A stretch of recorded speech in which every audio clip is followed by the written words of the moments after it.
All right, everybody. Welcome to the Black Belt Barber podcast, the first and only podcast about entrepreneurship for barbers and beauty professionals. My name is Tico Invictus, and I'm your host today. I have my co-host, my beautiful wife here, and I have a special guest. But before we go into it, can you guys follow me, Tico Invictus, on Instagram? And this podcast is sponsored by Invictus Podcast Studio, and I have Mr. Oscar Gonzalez. He's a specialist in all type of insurance. We're going to talk about insurance in general, life insurance, health insurance, everything you guys need. So if you're a barber, you should, and you work as a 1099, or if you are a barbershop owner, you should watch this full video. So Mr. Oscar, introduce yourself. Tell me who you are, which company you work, how old are you, how you get into insurance for us to start, and then we go from there. Absolutely. Well, thank you so much, obviously, for having me on the show. It's a pleasure to actually be able to come on and talk about what I do and what I love doing every day, right? So I've been doing insurance for several years now, for probably close to 5 years. I started out doing health insurance. I'm 41 years old. We'll turn 41. Let me not get ahead of it. Yeah. I turned 41 in a month. So, but I've been doing insurance for about 5 years, and I went into the insurance space initially working under a health insurance agent with an agency. And I grew my business, pretty quickly. I learned a lot about the business. I'm licensed in about 37 different states. So I'm able to provide life insurance, health insurance in many different states, not just here in Florida. And once I kind of really figured out how to work insurance and how to understand it and properly be able to educate people to make the best options for themselves, I decided to kind of go out on my own. And I branched out individually, and I'm now just kind of growing my own agency. And people can follow me and my journey in growing my agency at either on YouTube, on My Insurance Aid, or Instagram, My Insurance Aid as well. And it's basically just I'm trying to create a platform where anybody can go on and learn and educate themselves about what type of insurance they need for themselves, for their family, whether it's life insurance to cover, to protect against illness, to protect against disabilities, or if it's just health insurance, which can be very complicated and sometimes make people say, you know what, I don't even want to deal with it because of how complicated it really can be. And so in the years in doing insurance, that's really what I identified, is how complicated and stressful it can be to take out any type of insurance. And so with that in mind, I went out on my own, and I'm now creating that and trying to educate as many people as I can. And hopefully by doing that, I can also help people by choosing the best insurance. And of course, it's very, very difficult to understand about insurance. What are the options out there of insurance, like private insurance? Private insurance. Yeah. So when we talk about particularly, I guess, health insurance, within health insurance, you have two basic options. You're either going private health insurance, or you're going through what's known as Obamacare, the Affordable Care Act, right? Healthcare.gov. It's all the same thing. It's a federally sponsored program that is ran in some cases by each individual state. And so the person is applying for that insurance, and based on certain qualifications, how many people are in their household, how much money they make, they either receive tax credits that help them pay the monthly cost of the insurance. So that's typically where somebody should 100% first check. And then if they can't qualify for that, they can go look at private insurance. Private insurance, the main difference between private and federal insurance is that in the private market, you cannot have pre-existing conditions. So if you have heart diseases, diabetes, any type of medical conditions, the private market doesn't want you, right? The private market only wants healthy individuals. And so it keeps the rates down because they're only giving insurance to healthier individuals. So what happens to the rest of the people that have diabetes, health conditions? They have to go into Obamacare. And that's why it was created. And in Obamacare, in that marketplace, doesn't matter what you have. you can have any type of pre-existing condition. They have to provide you insurance. So that's one of the biggest differences. Within that same state coverage, you find things like labor, right? Like maternity coverages. Those things are not offered in private insurance.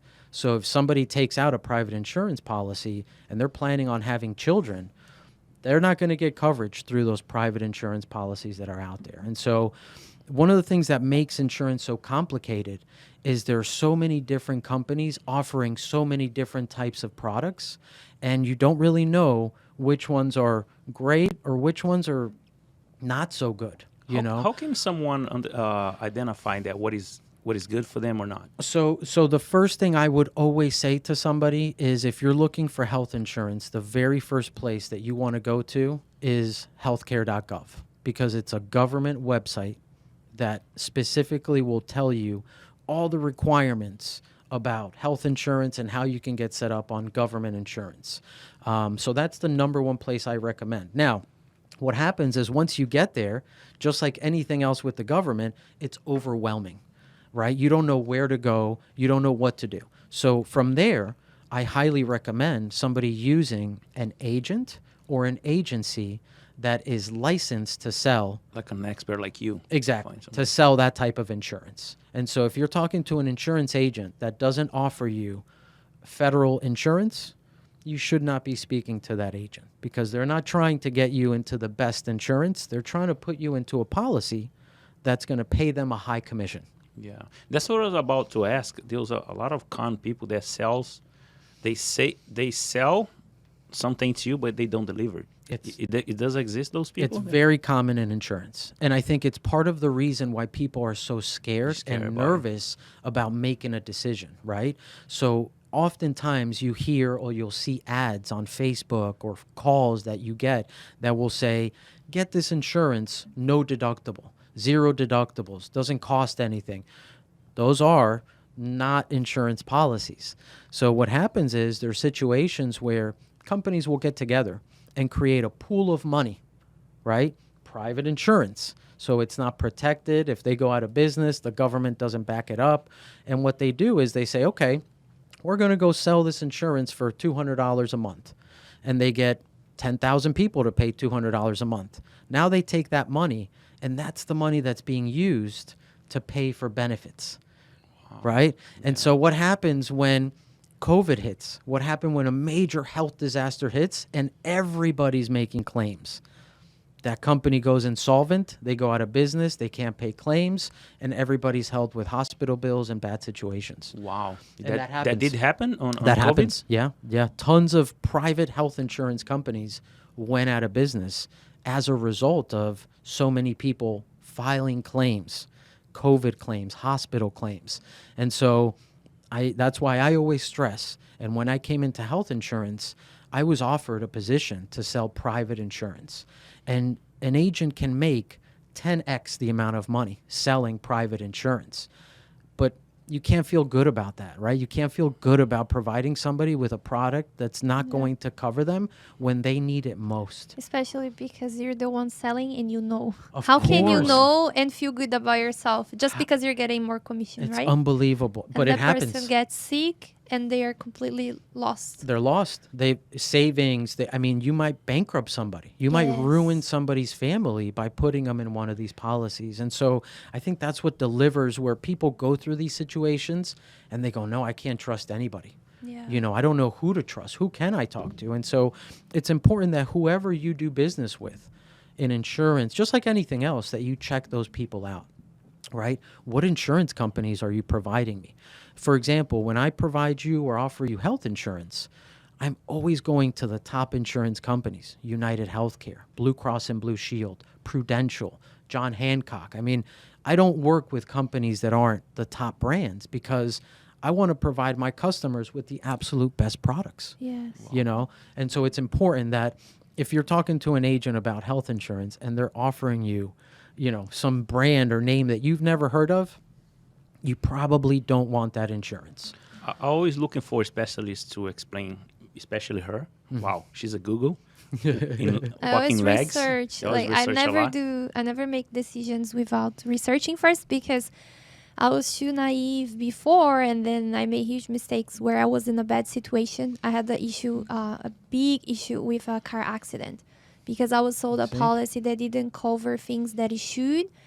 It's not mandatory to have those coverage, Yep. but you should have. And then the person sold me a cheaper policy, and I was like, fine. Everybody was charging so much more, but she never explained why it Got was it. cheaper. You got And then it. I got into an accident, and then I end up in Cost you trouble. $10,000. Yeah, over $10,000. Well, and it's like the old saying, right? You get what didn't you work. pay for, You get what right? you You pay get for. what you pay for. But sometimes you're not informed. But I didn't But ask if you're not questions. informed, and you exactly, It was and- my fault too. Now I learn as a consumer, I have to Man. ask questions. I have to do my own research. I can't just go by whatever some random person told me. It's so important. It's so Yeah. important. And now more than ever, where research and information is really at our fingertips. It's so important, especially when it comes to insurance, mortgages, stuff like that. You got to spend the time. You have to work with a professional, right? Yes. I mean, look, if you compare it to like me getting my hair cut, right? From who? I only go to you, like I literally, I will not go to anybody else. And so I'm only going to a professional that I know is going to deliver the things that I need and that I'm never going to question.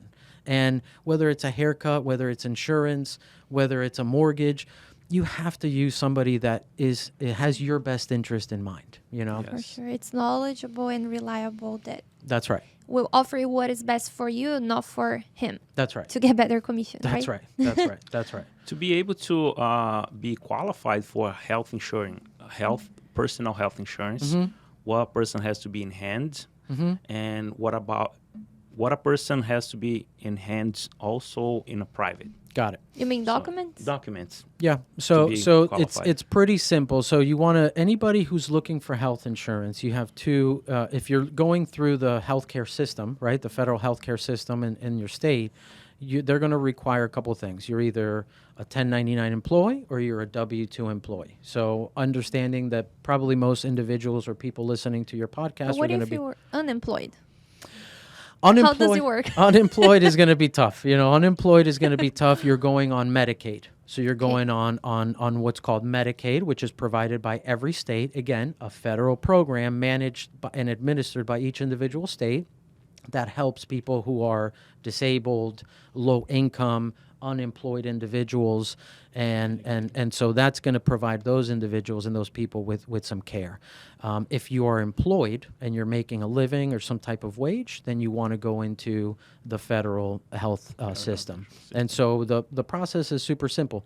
You're basically simple questions: your name, address, how many people are in the household, how much income you're making as a household, not just that one person, but if you're married, both you and your spouse. And so if you're utilizing the federal system, they're going to check, right? So if you say, okay, in my household, it's me and my wife, and we have 2 children, and we claim $80,000 a year in income, okay, great. That's what you're going to put on the application. The system will automatically tell you what you qualify for based on that income. And they'll give you that subsidy, that tax credit that goes towards paying your health insurance every month. If there's a balance, then you are responsible for it. Okay, let's say, like you were saying earlier, let's say $700, and that you have to pay the whatever is extra. Correct. So let's say, for example, a family of 4, like that same example, making $80,000 a year here in Florida, it's likely that their insurance would cost somewhere around $800 to $1,200 a month. Now, the state, based on that person's income, that household, they might give them $500, $600, $700 per month to cover that. That goes directly to the insurance carrier, and the difference would be paid by that family. So that policy now doesn't run $1,000 or $1,200. Maybe it's going to cost $400, $300. And so there's. But that doesn't have nothing to do with deductible? Nope, that's your monthly cost of And that's insurance. it. Correct. There's no deductible in that? So that's where you get complicated, yeah. right? Oh, Because yeah. some policies have deductibles of 0, no deductibles. Some policies can go up to $10,000, $12,000. So it's important that when you're talking to an agent, right, that you're getting qualified. So how do I choose a $10,000 deductible or a zero deductible? Well, there's a couple of factors, right? One, affordability tends to be probably your number one thing that people are going to look at, right? How is it going to affect my pocket? What do I need to pay every month to have this insurance? And so that's number one. Number two is our health profile, right? So I think we talked about this a little bit before, but if you're a younger individual, right? You're under 40, you have no health issues, you don't have high cholesterols, you don't have any of those things, you go to the doctor once a year to get checkups and that's it, then your health profile tells you that perhaps you can take a higher deductible in these younger years because you're less likely to use it and have to come up with that deductible money. And so you're balancing out. Essentially, your deductible determines your monthly payment. That's the number one driver of what you pay every month, is how low or how high that deductible goes. Question. So the Obamacare is a program to help people afford health insurance. It's the same health insurance you get private, but when you go through the program, then the government helps you to pay, but you're using the same providers for the health insurance? Great question. No. And that's one of the big differences between Obamacare and private health insurance. So in the private market, you're going to have big companies like United Healthcare, like Blue Cross. Some companies don't even do it because they're at much more scrutiny of the government by selling these private insurance policies, because they don't provide the same coverage as what's known as comprehensive health insurance. So the federal government calls comprehensive health insurance a policy that has a deductible, major medical, right? Major medical deductible, a maximum out of pocket that a person can pay in the event of major medical situations. It's got to cover basically everything. Labor, delivery, it's got to have just benefits all around. And so what happens is a private insurance company, typically there's only a few big ones that will do private insurance, but you're missing out on a lot of coverages, So it's again, one of those things that a private insurance is really good for, and what they're called short-term medical policies. That's what they're known as, because in the private insurance world, you can go with a policy for as little as 30 days and as long as 12 months, right? The difference there, you can use that policy anywhere in the country. You can go to another state, another place, you can use that policy. With federal Obamacare policies, you're qualified in your state. Each carrier specific to your state has different benefits, different regulations, because every county is different, right? Income levels are different. So it's a very complex system when you're in the federal program, but you're also getting big benefits. Yeah, you're getting more coverage for things that the private insurance wouldn't cover, right? Correct. The health system in America is so different. Well, I'm from Brazil, so it's completely different. It's completely I different. can't understand how it works properly. Yeah. Yeah. It's completely different. Yeah. A lot of information. Yeah, it's a lot of information. And so, again, it comes out to that thing, right? Understanding. Too many restrictions. Lots of it. Yeah. Well, think about it. The job of an insurance company is to pay out as little as possible, right? I mean, that's their job, is to not pay out. Correct. So how do you make sure that you are getting paid? Because people will take out insurance. And this happens in private and in Obamacare. They'll take out insurance and, again, not doing research, not asking questions. And what ends up happening is they're paying $300-400 a month, right? Then month 3, they break their arm and they go to a hospital and they got to come out of pocket $15,000 for a deductible before the insurance kicks in. And they go, well, this is a scam. How is this possible? I'm done with insurance. That's the main concern of everybody. That's the main concern. But so what happens in most cases is somebody not being informed, right? That agent not informing and saying, hey, listen, here's what's going to happen if you walk into an emergency room. You're going to have to pay this deductible. So you as a consumer then take on that risk and you determine, okay, you know what? I don't want to take that risk. I don't care if I'm healthy. I don't want to have to pay a deductible. Okay, we can do that. Your payment every month will be a little bit more. because it needs to cover in the event of that deductible, you not coming out of pocket. Wow. And then question. So which one has this enrollment time that you can only do through a certain period of time, the private or Obamacare? That's Obamacare. So Why is that?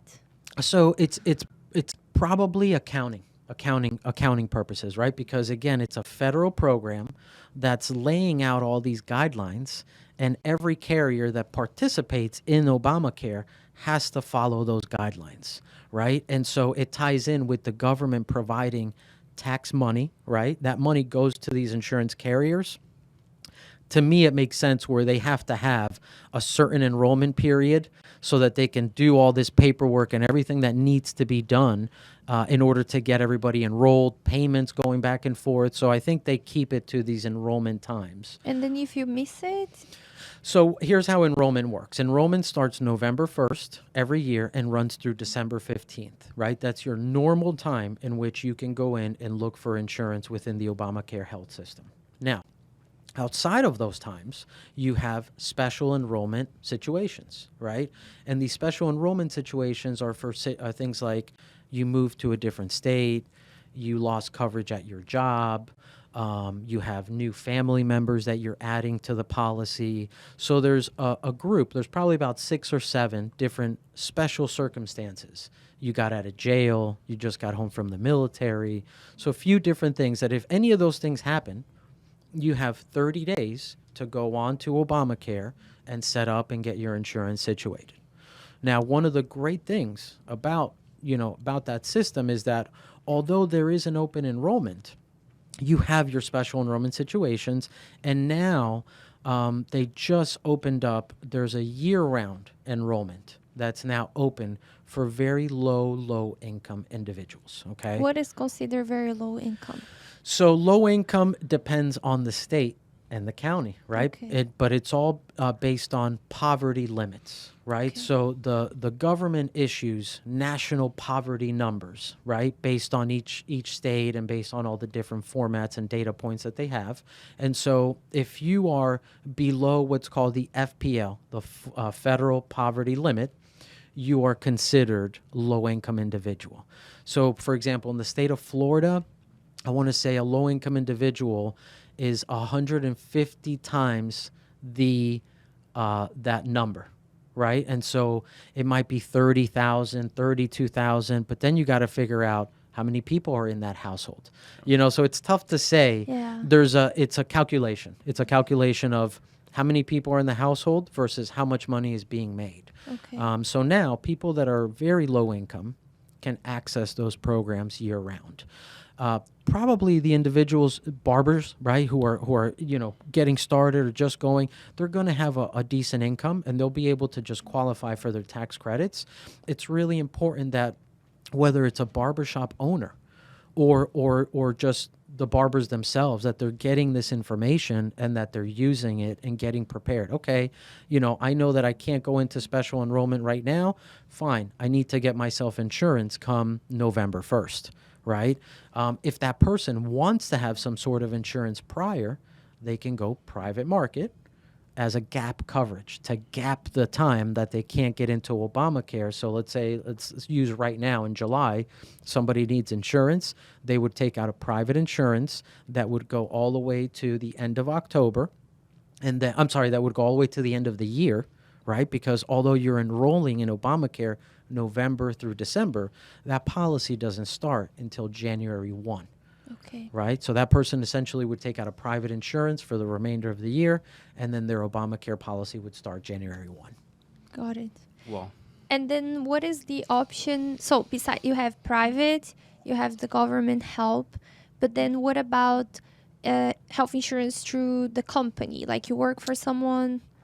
Group How health. does it work? Yep, so group health. So group health is one of those markets that again, pretty complex, and unfortunately up until now, right, up until the last 2 years, it's very unaffordable for most business owners, small business owners, right?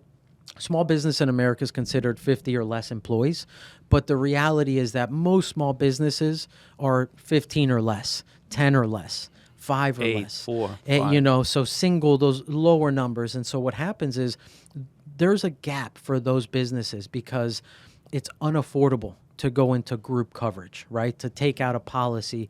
And in group coverage as a business owner, you have to administer the plan. You have to determine how much money you're going to give each employee.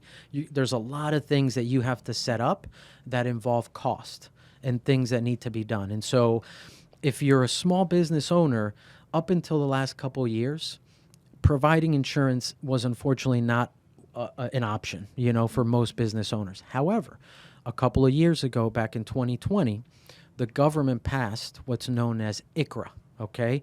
Icra is a program within Obamacare specifically for business owners, small business owners. What Icra does is it allows a business owner to offer its employees coverage through the Obamacare health system and letting that employee pick whether that business owner gives them a subsidy, right, a certain amount every month, or that employee just takes the tax credit that Obamacare gives them. And more often than not, the government is going to provide them a much bigger credit than the business owner could ever do. But what this does is it allows the employee to enroll anytime in the year, number one. So big benefit there. Number two, for the business owner, you have tax credits because you're offering insurance to your employees. So there's tax benefits as well. Number three, and probably the most important that I see now that I've been noticing, is a business owner being able to recruit talent and say, if you come work for me, I do have insurance. I can provide you full major medical, right? The best insurance that's out there, I can provide it to you. Come work for me. And so it's a huge recruitment tool for business owners. Oh, amazing. But then you're using Obamacare to pay for a portion of the insurance, right? Mm-hmm. It's like you're offering the benefit, but the government is paying. Correct. Correct. And then the employee would pay whatever is left? Whatever the difference, exactly. So, for example, a barber making, let's say, again, $60,000 a year, right, with a family of 3 at home, maybe their insurance for the family costs, again, let's say $600 a month, but based on that income, Obamacare is going to provide them, let's say, $400 or $500. If there's a difference, then they would pay that difference.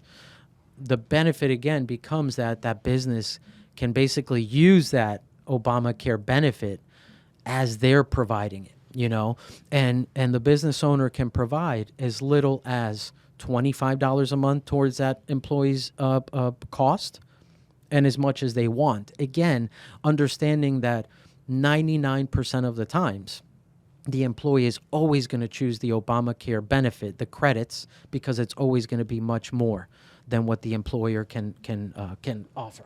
And then the benefit is that they can enroll anytime. They don't have to wait for the November 1st. Correct. They can enroll at any time.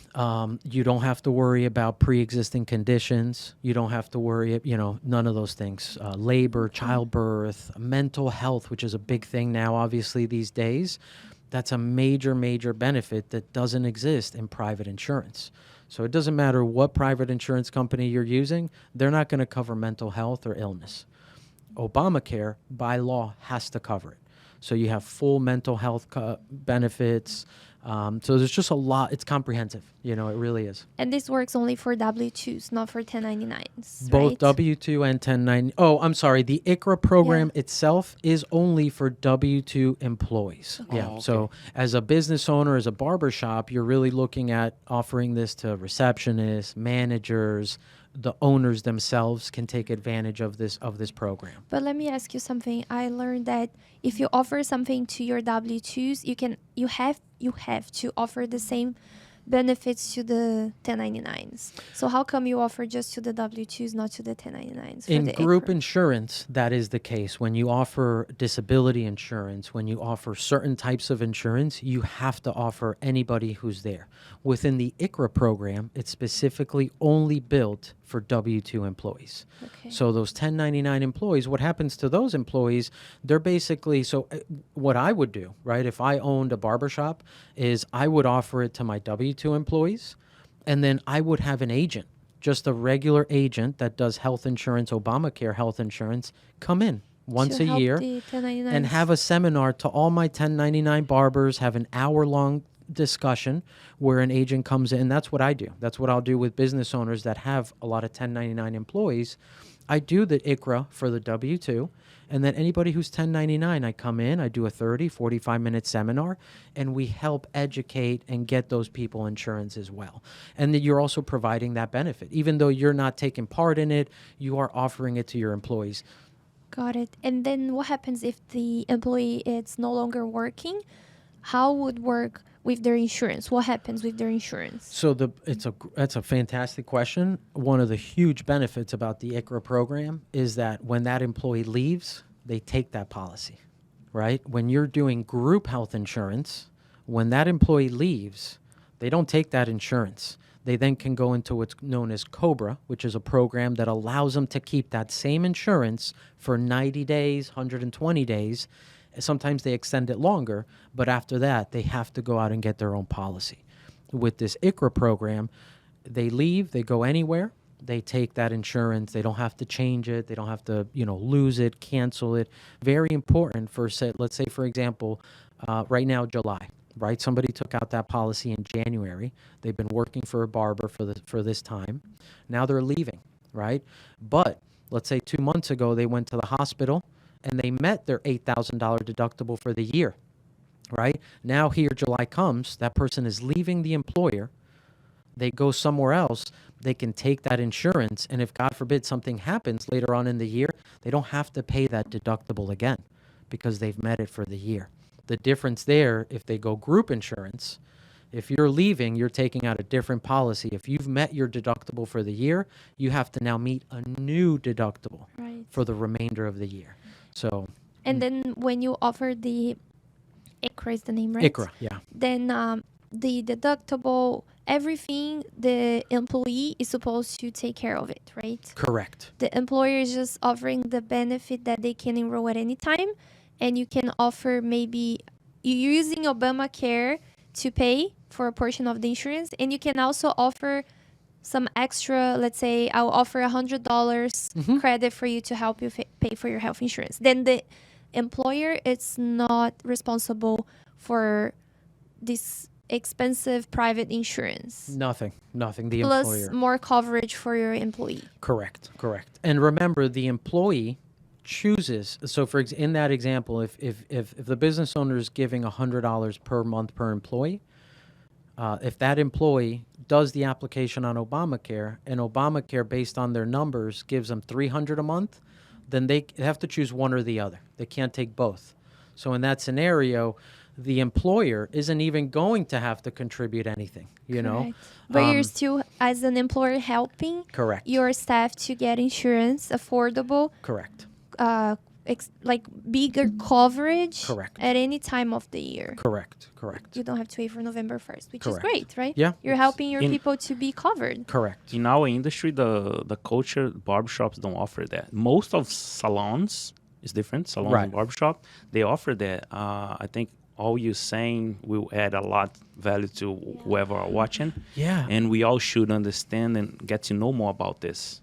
Yeah, for business owners. It's so important. It's so important because, you look at it and you guys know, you guys are entrepreneurs, you guys own businesses yourselves. You know how hard it is to recruit good individuals and how to keep good individuals. And so any tool that a business owner can use to help recruit and keep an employee, good talent, you got to use it. You got to use it. I have a question about the Icra. So does the business have to have meet certain qualifications or no? The main qualification is that it's a small business, under 50 employees. So if I have only one W-2, that's enough for me That's enough to do it. But then we have to follow the law that if I offer to one W-2, I have to offer to all W-2s, Correct. right? Yeah, if you're offering it to one person, one W-2 employee, all W-2 employees have to the same. Correct. And I believe the minimum that the employer can offer as a credit is $25 a month. Okay. You know? Which is great. Mm-hmm. Now, what about I was learning about these dental vision insurance that is so affordable that you can offer to your team, either W-2s or 1099s. Can you talk about that? Correct. Yeah. So now you look at what are known as ancillary products, right? Ancillary. They're separate. They're add-ons to health insurance, to life insurance. They're products that are going to help us in specific situations or for specific types of services. Dental, vision, critical illness, accidental death, dismemberments, things like that. And so there's tons of those. There's so many of those packages that you can offer employees and that employees can use.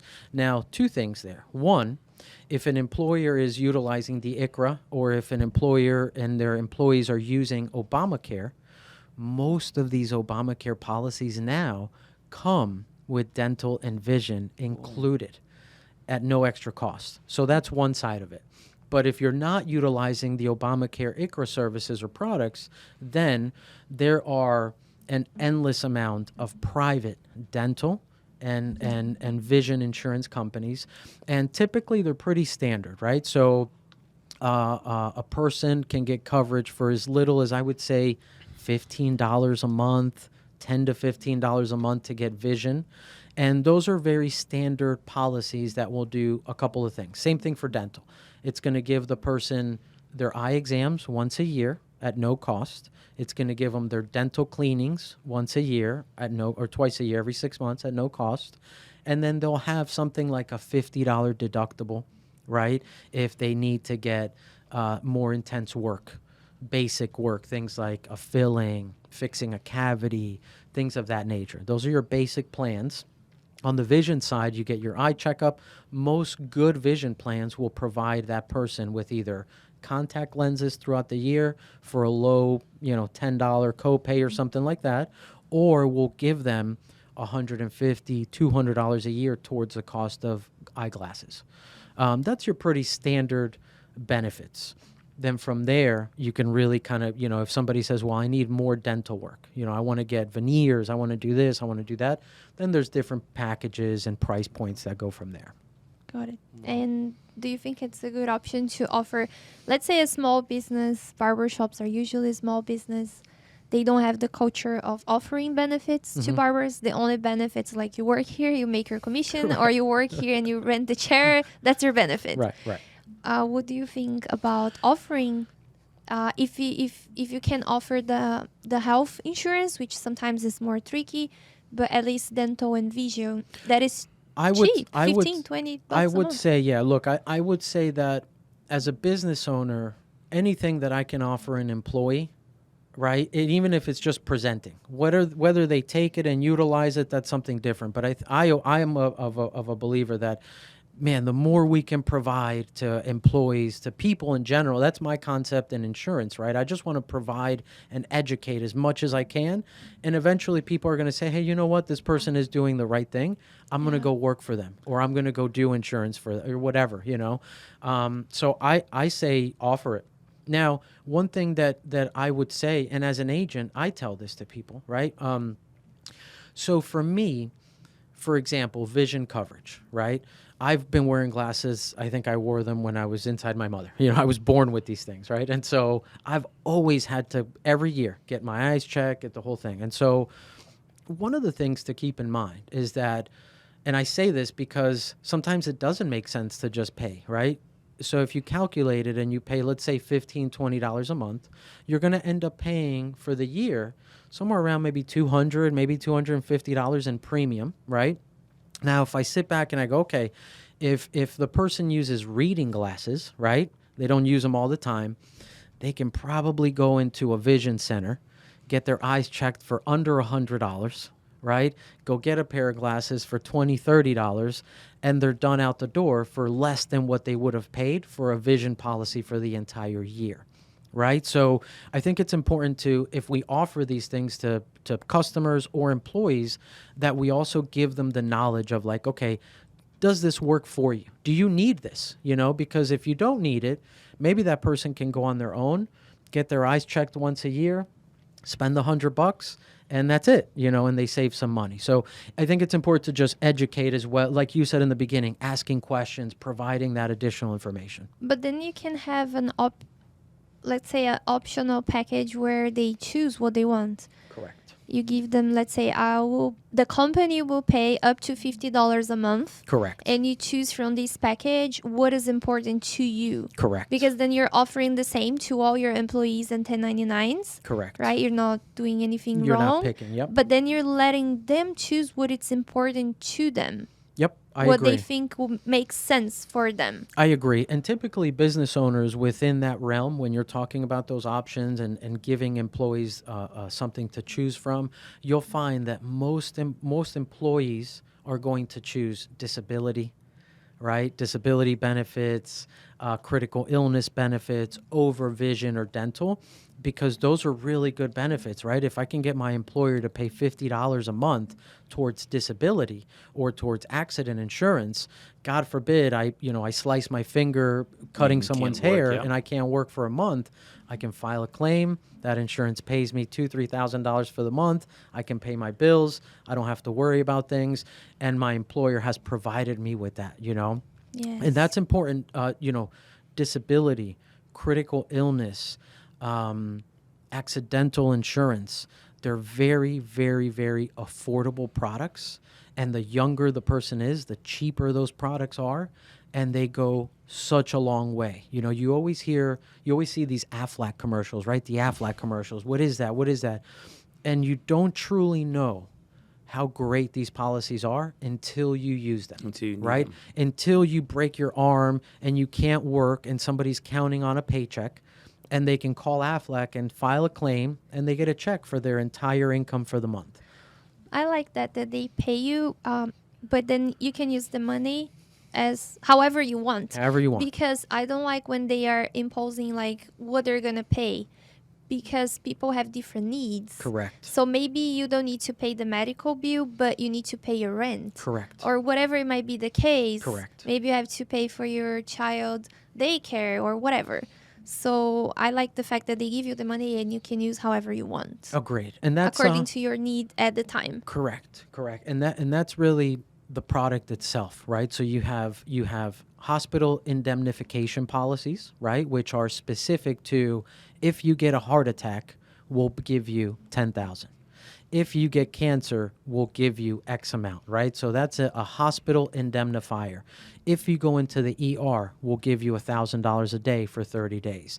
If you break a leg, and so it really describes the difference between that and true disability, that's just here's a check for $10,000, do whatever you want with it, is most times you're going to get more coverage when you're taking out an actual hospital indemnity plan.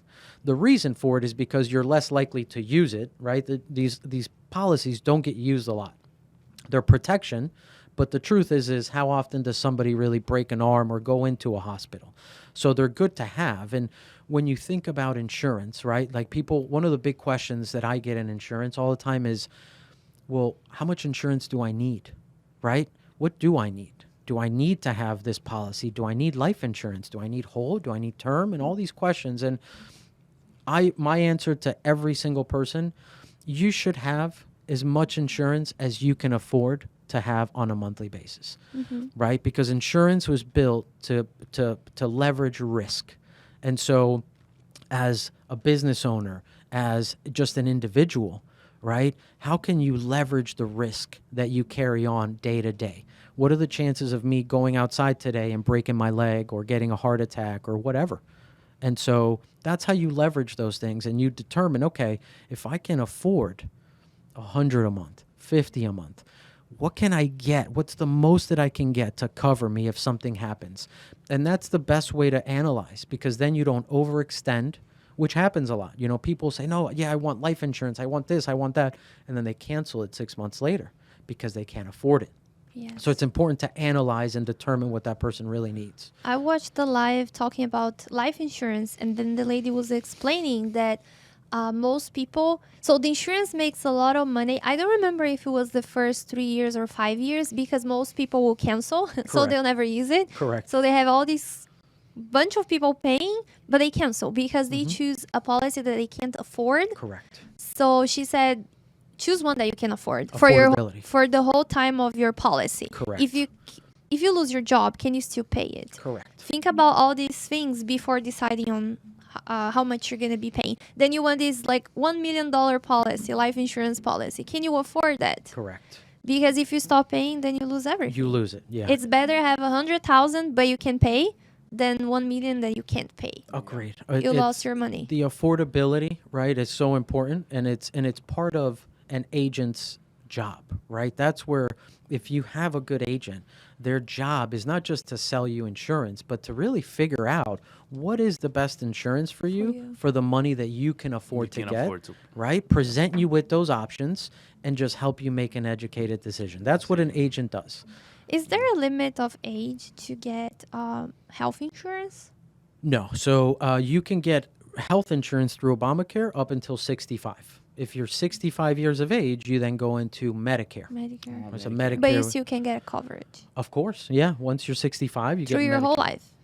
Your whole life until you die. Yeah. What about private insurance? Very expensive. Very expensive. older The older you get, the of more course, expensive, because yeah. you're a riskier person to insure. And going, they don't accept your pre-existing conditions. They And don't then want if any you're of it. over 50, 60, you probably have pre-existing we probably have conditions. something going on, you know. We probably have something going on. So a lot of times, private insurance doesn't make sense. For the older you get, the less likely it really becomes a tool. And now, again, you look at where Obamacare started. I want to say 7 years, 8. It's been a while. And it was a program that started, it had a lot of issues and all these things. And it's not perfect, right? There's by no means is it a perfect system. It's very complicated. There's a lot of do's and don'ts. However, it has shifted and it's now something that is a great tool for everybody. You know, one of the things that you'll find with people, they'll say, "Oh, Obamacare. Well, I don't want anything to do. I don't like Obama." You know, I have a question on top of that, but Yeah. go ahead first. No, just, that misconception that people have. Because of the name. Because of the name, right? By the way, it's not called Obamacare. It's just what it was, the name that was put on it, right? It's a nickname. It's a nickname, right? But people will literally, I've spoken to people that go, "No, I don't want it," right? And I'll say, "Well, sir, Why? it's going to cost you $5 a month, or do you want to go pay $600? No, I'll pay $600. I don't want the Obama. I don't want any." And so Oh my gosh. it's that mindset, you know. Talk more about this misconception, because once I was in that position that, wow, I'm gonna pay all this money per month, but at the end when I need them, they're not gonna provide what I need. Right. So can you explain more about this misconception of people have? From Absolutely. insurance? Absolutely. So specifically about Obamacare, right? Major medical is structured in a way that has certain requirements, right? The requirements are as follows. Every policy that's sold within the Obamacare system has to carry a deductible, whatever that deductible is. It has to carry a maximum out of pocket. It's a very important number that people don't realize or understand. You have a deductible, and then you have a maximum out of pocket. Out of pocket is for the year, for the policy? For the year. For the year. Correct. Not for the whole life of the insurance. No, just for the policy term, which is in Obamacare a year, right? And so that maximum out of pocket ensures that if something really bad happens to you, that you cannot pay more than that maximum out of pocket. So when people say, "Oh, well, I got Obamacare, but I ended up paying $5,000, $6,000, $7,000," well, you had a deductible and you had maximum out of pockets that you had to meet before that insurance paid everything. Wow. Question, if I'm already sick, let's say I have cancer, can I enroll in Obamacare if Of I'm course. already sick? Of course. But not private insurance? Nope. No problem. Nope. Yeah. So Obamacare is the only place that accepts pre-existing conditions. They What if cannot. let's say I make $500,000 a year. Can I still enroll? But then, of course, Obamacare won't pay. Correct. But I can exactly still right. enroll through Obamacare Yep. to have the full Correct. coverage, Correct. including mental health. You can have all of it. Now, so the system, how that marketplace works, right? It's made specifically to really help those in the middle income, lower income levels, right? Those are the people that are getting the most amount of benefits. The individuals making higher income levels, they can take those policies out but they're paying the full amount of the policy, right?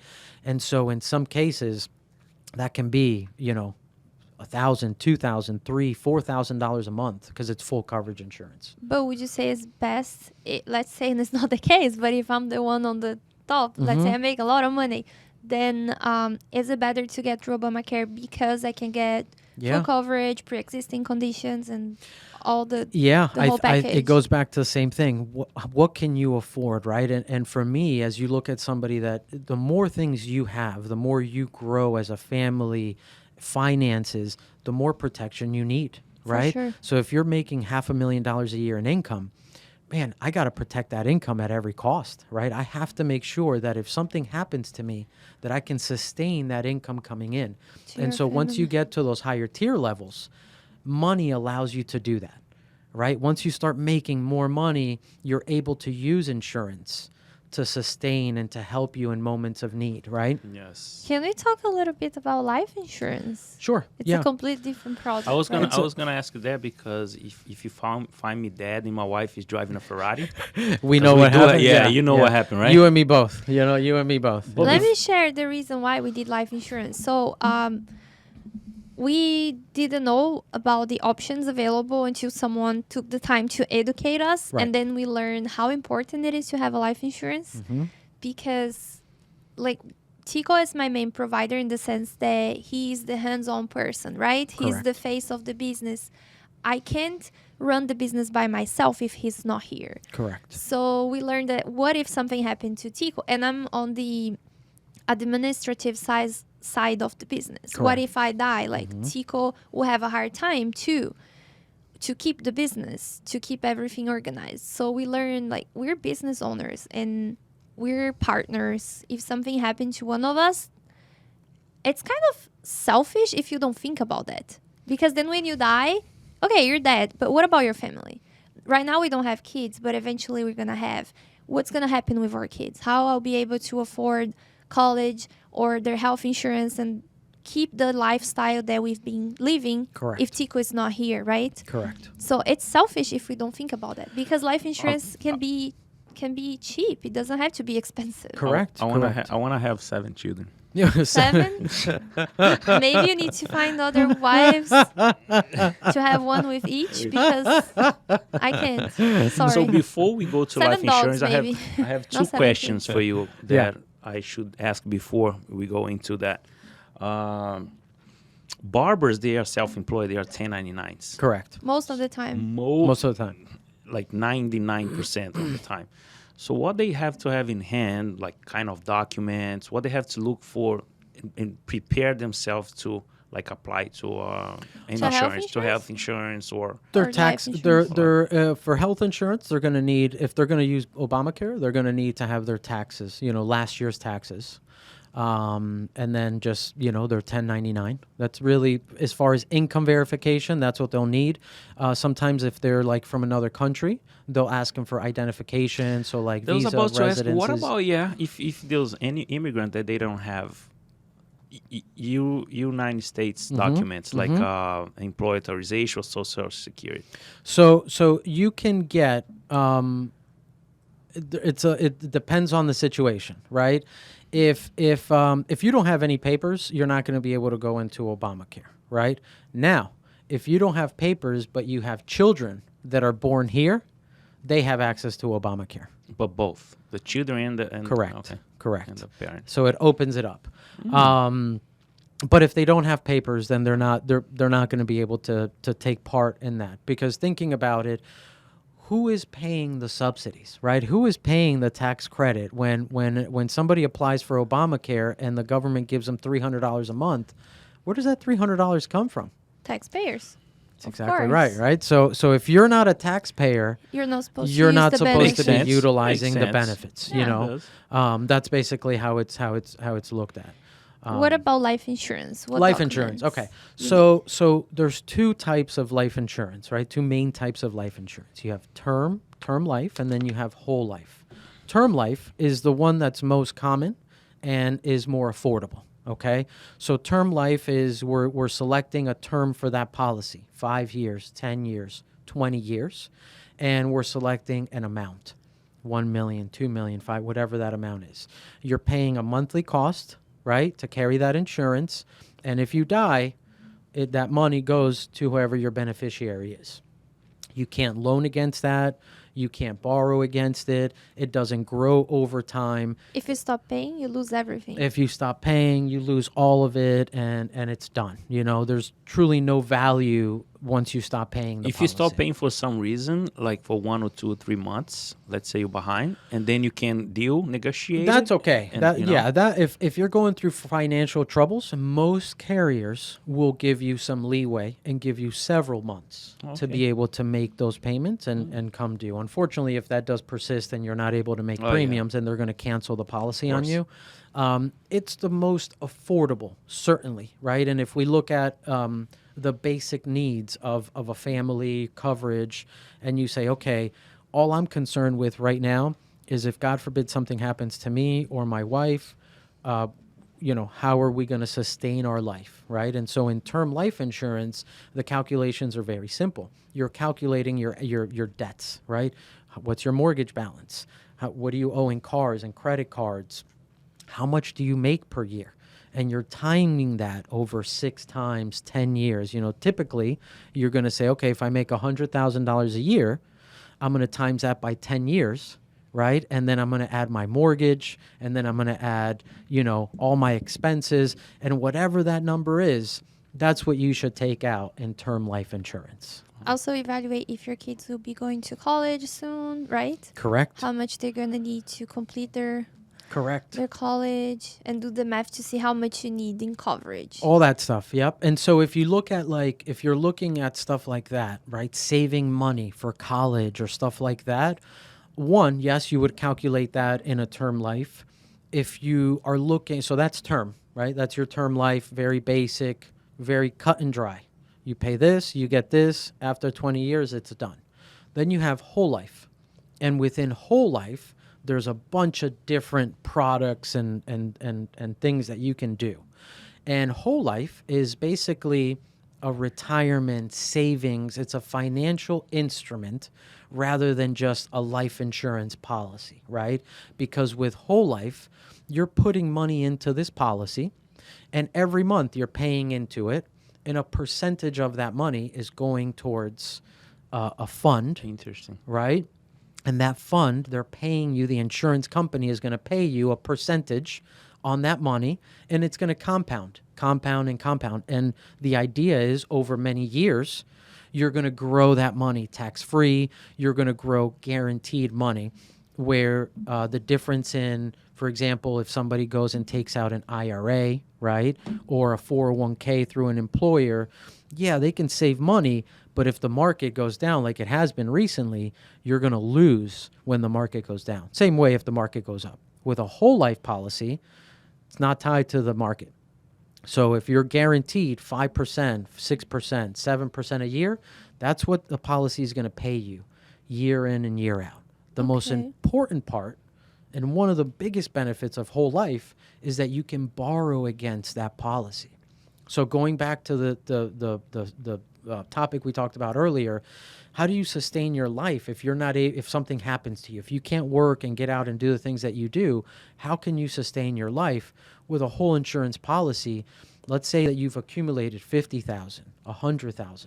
You can loan against that and take out that money, use it to carry expenses if anything happens, and then after you have the option of either paying it back, right, or just taking it because it's your money. So it's a financial tool. It's a great tool for savings for college. It's obviously an incredible tool for savings for retirement, as it's compounding on a year-to-year basis. Then if you get the money, you loan the money, do you have to pay with interest? If you're loaning the money, you have the option. Yeah, so you're loaning against that of your own money, right? So if you have $100,000 in your annuity and your insurance policy, the insurance carrier will say, okay, we'll loan you whatever you need, and you pay 3%, 4%, 5%. And then can you borrow only the money that is there accumulated, right? You cannot borrow money that you don't have there. You cannot access. No, some annuities do have margins, and different instruments, a little bit more complex, more for high net worth individuals, right? Because if a carrier sees that somebody is worth, let's say, several $1,000,000, they might only have a policy for $1 million, but they might lend them on a margin because of their other assets, right? But a little different situation. For the most part, you're lending what is available, what you have. Is there a penalty when you do that? No, not in whole life. For the most part, not in whole life. Some policies will have small penalties, administration fees that you maybe have to pay for them to cash the money out, but nothing major. And what if you want to retire? What is the age that you can retire? So policies, retirement age is 55 and a half. 55 and a half. That's what's classified as retirement. So that's when you can tap into IRAs. For men and women, Correct. 55 and a half. Correct.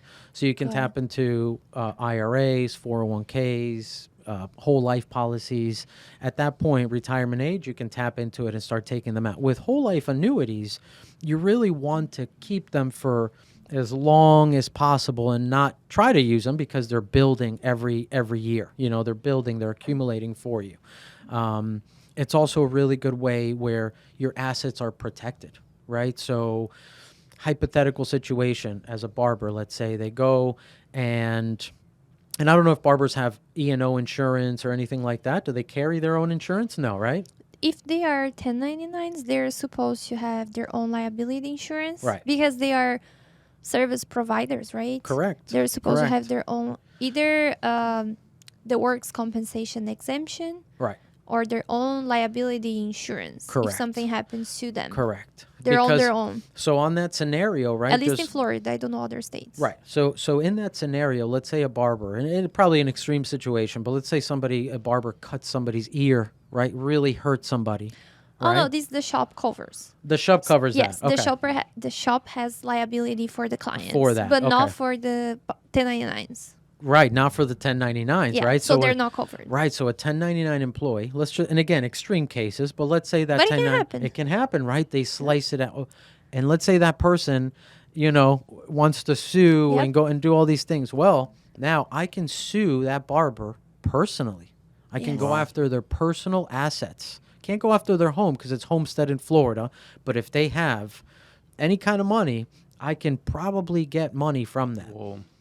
You can protect your assets by going into a whole life insurance policy, Whoa. an IRA, a 401k. Because So this is something that no one can take it. correct. These Even are if they sue you. even if they sue you. These are instruments that protect your assets. So that's why they're financial instruments. Once you get into whole life, these are financial instruments because they don't just provide life coverage. They're providing a tremendous amount of other benefits tax-wise. So what a lot of people will do in the upper incomes is they might not show an income. They might put all their money into an annuity and loan against it, right? And now they're paying interest. And so on their tax return, it shows like they're owing money, like they have more debt, when in reality, they're making that money and using it. So it's a financial instrument. And I would also, listen, I think that everybody, as you guys have heard now, I mean, everybody should have some sort of coverage. Some sort of coverage, whether it's term, whether it's whole life. You can start a whole life policy for $30 a month. You know what? I always had this misconception about insurance, but now listening to you, oh my gosh, it's a plus having insurance. It is, yeah. It's something that you have to choose what fits on your health situation. Correct. And all barbers they are listening to us about like you can get sued if you cut someone or if you do Yeah. anything. It's positive. There's no negative in getting insurance. You just have to find out the right product. the right product for Correct. yourself, right? Correct. Wow. Yeah. And what about insurances that have these benefit that you can use in life? Because that's the one we have. Mm-hmm. If you get sick, if Correct. you have an extreme condition, Yep. you can actually cash out the money. Can you explain about that? Yep. So those are same life policies, right? With riders, a rider, right? So an insurance contract comes standard, and then insurance carriers will provide or offer riders. And a rider is just an additional coverage. It could be an exclusion in a policy. Most of the times, a rider will cover additional things. So in a life policy, you can add an accidental rider, right? A critical illness rider. And so for an extra premium, $20 a month, $10, whatever that amount is, that allows that policy now, you guys get into an accident or a critical illness situation, and the policy then pays out, right? So same thing, just a standard term life insurance, but you can take out additional, right? You can pick and choose, like you said before, giving people the options of being able to pick and choose the things that they need that best suits their family and their needs. And what do you think about this? So I learned that you can have more than one policy. You can have multiple policies Correct. for life insurance. And then I didn't know that you could have, since you have this option to have the critical illness. If something happens to you, you have money to pay for your treatment. Correct. And afford whatever bills you have with your family. What do you think about having 2 or 3 different policies? Because that was what I was thinking at the time. So if I have something minor, something small that it's not that bad, I can claim that policy that I pay less because it's a lower policy. And then one policy that it's bigger with a bigger coverage in case of something more critical. Because through your life, you can have multiple incidents. Correct. You can have a heart attack and not die and you're fine. But then years later, you might have cancer. We never know. So do you think it's smart to have more than one? Because once you claim it, it's done. It's done. It's Correct. done. You cannot use it anymore. Correct. Then it's done. So that's a good question. I think it comes down to the situation, right? For every person, I would say that if you're looking at a policy, if you're looking at taking out 3 term policies, right? And again, we would have to know what that monthly payment on each one of those is, right? And the reason I say that is, if you're going to pay $50 a month for one policy and $20 a month for another, and then maybe $30 a month for another because you're taking out different coverages, you're going to end up paying, whatever that number is. You could probably take that number and just get a whole life policy, right, which becomes a financial instrument, and you don't have to take out riders and critical illness and things like that. Rather, it's your own money going into it. And when you need it for whatever it is, critical illness, this, that, you can take it. More importantly, it's growing, right? That carrier is paying you to have that money in there and to contribute towards it. So if you're looking at taking several term policies, I would probably be looking at a whole life policy and using, because then you have money, right? You have enough to manage and say, okay, how do I calculate how to protect myself, like what you're saying? Then maybe we need to look at it, because you might be better suited to be in a whole life policy, which is more of a financial instrument. Definitely advise it for business owners, right? It's a great tool in a time when you need cash, when you need to draw stuff. It's just accessible, But then you're only accessing whatever you put it there. Correct. And then in the insurance, let's say I have a stroke or something. The money, it's not necessarily there based on what I pay over the years, but I still have the money. Correct. But the term, it's only what it's there, right? Correct. The term, no, the life. The life. The whole Correct. life, yeah. So it's only what's there, and maybe I didn't have enough time to accumulate money enough to cover for that illness or whatever. Correct. Now, keep in mind that in term insurance, like if you take out a term life policy today, right, and it's a 10-year policy, and you die year 1, you're not going to get all 10,000, right, or whatever the amount is, right? In most cases. Oh, really? Yeah, and some carriers will, some carriers won't. Comes down to premium, so you'll have that same scenario where they'll say, okay, if you die year 1, we might not pay that full amount, right? Typically a year, 2 years. After 2 years, you're full covered. Wow. But in some term policies, you'll find that in the first year or 2, they won't pay out if they do. That's new for me. Yeah. Because actually the policy has so many pages, I didn't read each one. Yeah. Again, it goes down to using that agent, and making sure that agent is going through everything and asking those questions, because ultimately if that agent misinforms you, then that agent's license is on the line. For sure, yes. They're supposed to tell us all the details, Correct, right? correct. And find the right product for that specific person. Correct. Not the product that is good for them. that pays more commission. That's correct. That's correct. That's not ethical to do that, right? That is not, no. Unfortunately, it happens, but it's not. It's not the right thing to do. It's not. It makes people like us, it makes our job harder, because it's harder to get somebody to trust you. It's harder to get somebody to say, okay, yeah, I'll do it, because they've been burned before by somebody who was doing things wrong, I honestly think about the life insurance as something that every single person should have.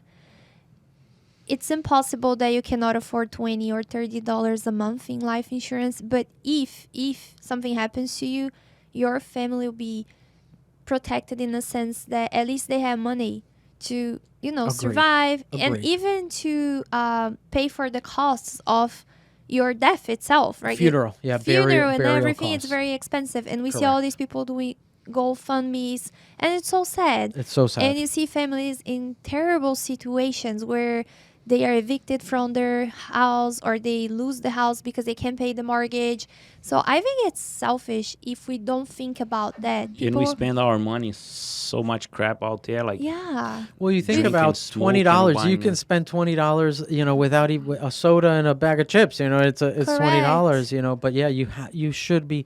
And I think that as people get older, right? And I use myself as an example, right? I'll be 41 in a month.